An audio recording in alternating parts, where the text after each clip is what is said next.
Ето започваме да рисуваме с размаз. Именно малко солена водичка. Абсолютно никакви точни намерения за форма, за идея. Просто се оставяме на процеса да видим къде ще ни доведе. И след това ще усетим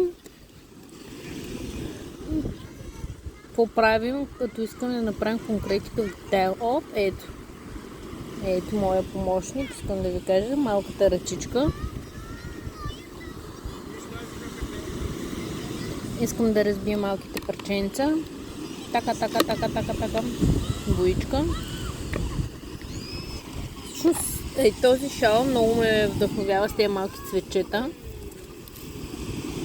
Няма да се очудя скоро на платното, ако има и